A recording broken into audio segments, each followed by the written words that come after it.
Hello, this is psychologist Yulia Latunenko with you. Today I'm here to talk about the signs of fake love.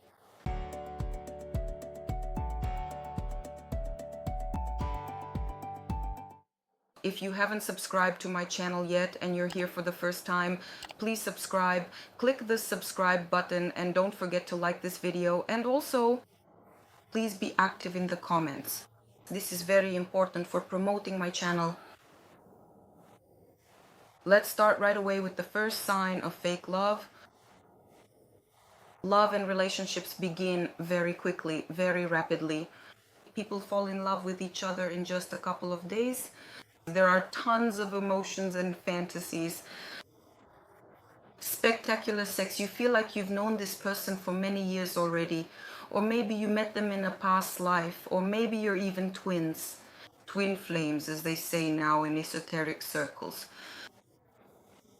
But all of this is a sign that love and the relationship will follow a very pathological scenario. And this is very characteristic of fake love. The second sign, the person tells you, I can't live without you. I can't live without you. I need you so much. I truly want to be deeply needed by you. I honestly don't know. If you were to leave me, I probably genuinely won't be able to continue living without you. You are the meaning of my life. And very often we hear this not from partners with whom we are building romantic relationships, but rather from our parents who say to their children, you are the meaning of my life. But this is still not sincere and not real love. This is fake love, which can be called codependency. Is infantile love. It's baby love, you could say.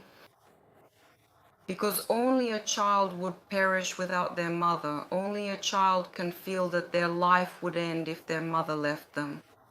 An adult should not feel this way and should not say such things. So if you hear such phrases from someone who says they love you, it means that person does not understand or is not capable of a true mature form of love. The third sign of fake love is when, for their good deeds, the person who supposedly loves you, who claims to treat you with genuine love, demands something in return from you. In other words, I did this for you, so what will you do for me? This is a certain expectation that if you give something to a person, that person must give something back to you. This is not a voluntary exchange of resources, not an exchange driven by the heart, but rather a kind of trade or business transaction where I give you something and you give me something in return. Very often we hear, like in interviews, women saying about men, what can he offer me?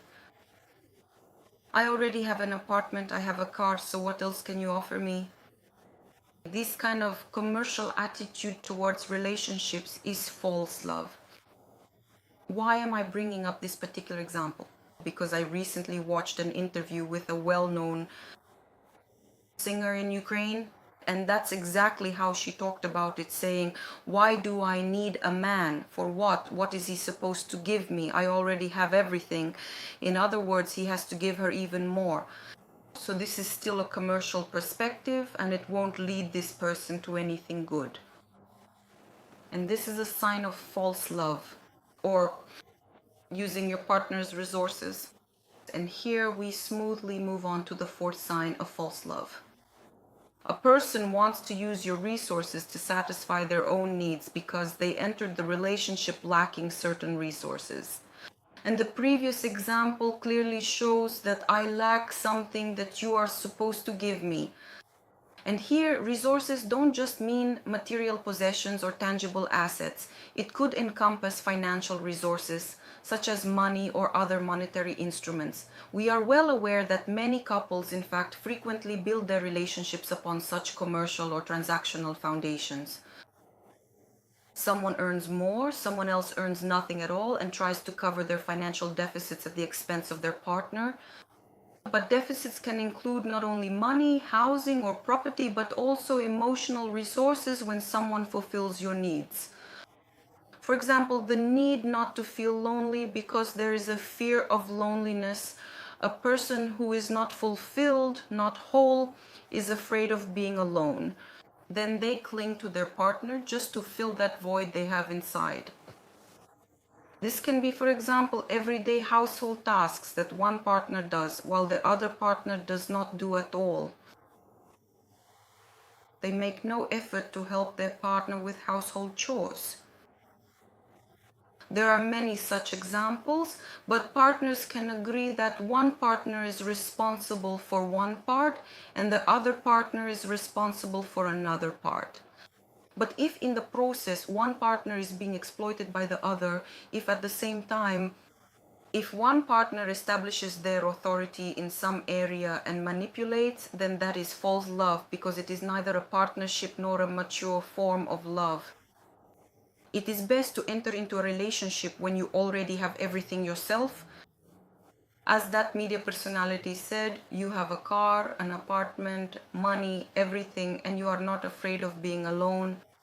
In other words, you have no deficiencies, and then you will be able to sincerely give to your partner, to share everything you have.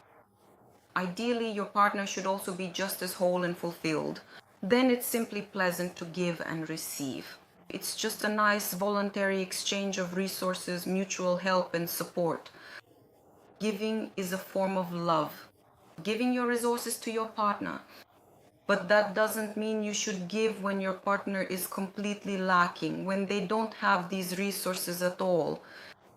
Such relationships won't be partnerships, they'll be more like parent-child relationships. Most likely one partner will take the upper hand because they have a lot of resources while the other has none. And such relationships are doomed to a rather sad ending. And from the fourth sign, we smoothly move on to the fifth.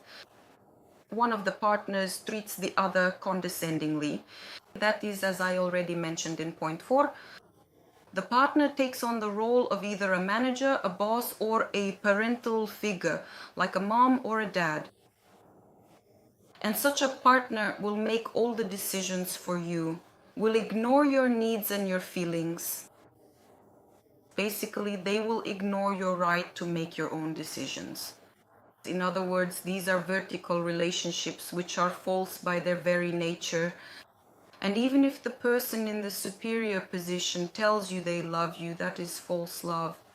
But you too, if you tolerate condescending behavior, it means you have some kind of deficiency, and by tolerating it, you show your partner that it's acceptable to treat you this way. You show your partner that you don't love yourself, that you tolerate some kind of abuse, condescension, and being ignored. How can you love someone else if you haven't learned to love yourself? Then you'll only be capable of a form of love that is fake. The sixth sign of fake love is ignoring your boundaries. As a family psychologist, I observe many couples over many years. And I see that if one partner violates the boundaries of the other, then there are also boundary violations from the other side. Very often we don't notice how we ourselves cross boundaries. It seems to us that it's our boundaries being destroyed and that it's our partner, the aggressor, who is inattentive to our boundaries, inattentive to our feelings in such relationships. As a rule, where a person's boundaries are destroyed, a person's feelings are also ignored. Indifference to feelings is shown, and if a person tells you they love you but they don't care when you're irritated, when you're nervous, when you're feeling bad, or when you're sad, and they're just indifferent to it, then it means that this form of love is actually fake. The next, eighth sign, the person constantly criticizes you and constantly devalues you. You feel that in this relationship you are much less weaker than you were before it started. If that's the case, it's fake love.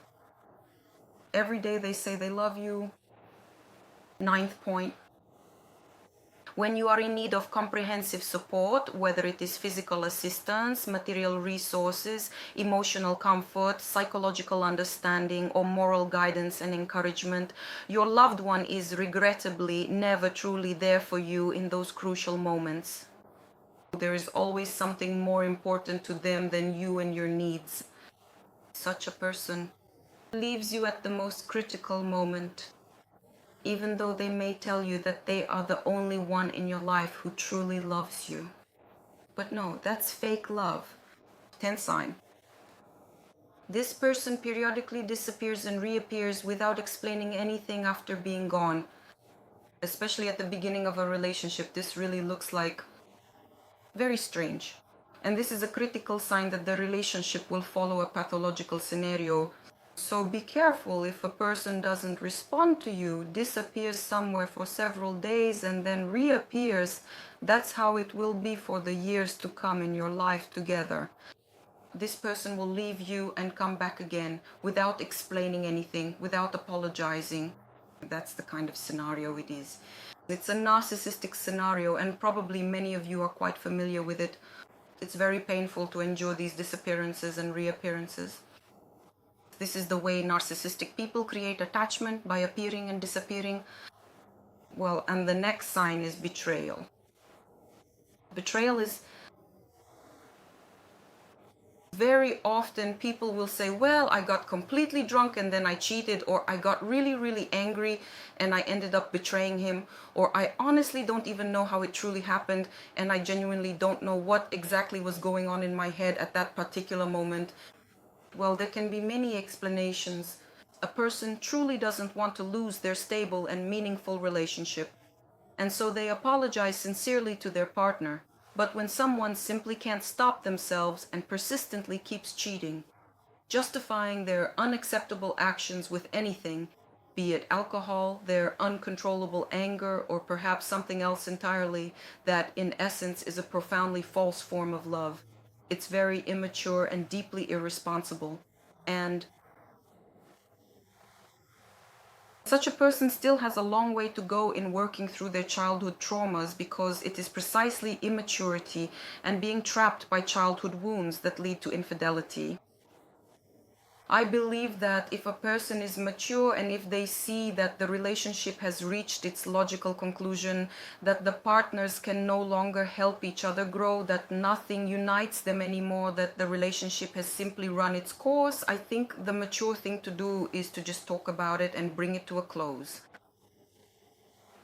Take the risk with this relationship and break up, and only then start building new relationships. Cheating is false love. Even if they later beg you not to leave, to forgive them, no, that's a false form of love. Next, the 12th sign of false love is manipulation based on the fear of breaking up with you. Perhaps you also manipulate by using the fear of breaking up, the fear of ending emotional contact, for example, by playing the silent treatment. This is also a form of emotional domestic abuse, the silent treatment game. Or threats like, I'll leave you if you don't behave, or whether you're a man or a woman. All these manipulations, they might just be manipulations, not a genuine expression of the person, because someone who truly wants to leave will pack their things, say goodbye, and end the relationship. But if a person threatens to leave and stays in the relationship, that's manipulative. And of course, this can't be called a mature form of love. Another, the 13th sign of false love, is a rather everyday one. In daily life, the person tries to push all the unpleasant household chores onto their partner. They consistently avoid any form of help around the house and actively try to make it so that their partner does absolutely everything for both of them without any assistance. This is a form of false love, because when two adults truly love each other, they try to make their partner's life easier, even racing to do something for their partner around the house, to make things easier and more pleasant for them. And finally, the 14th sign of false love: your partner has double standards. That is, I am allowed to do something, but you are not. For example, I can sit with the guys at the bar until midnight, but you can't do the same with your girlfriends. For example, I am allowed to do something that hurts you, but you are not allowed to do similar things. So these are double standards, and this is still a vertical relationship, which are characteristics specifically of immature people and which we cannot call an adult love. This is fake love. And if you haven't subscribed to my YouTube channel yet, please subscribe, give this video a like if you enjoyed it, and write in the comments whether you have noticed signs of fake love in your own relationships that I mentioned to this video. I will be grateful for your engagement in the comments.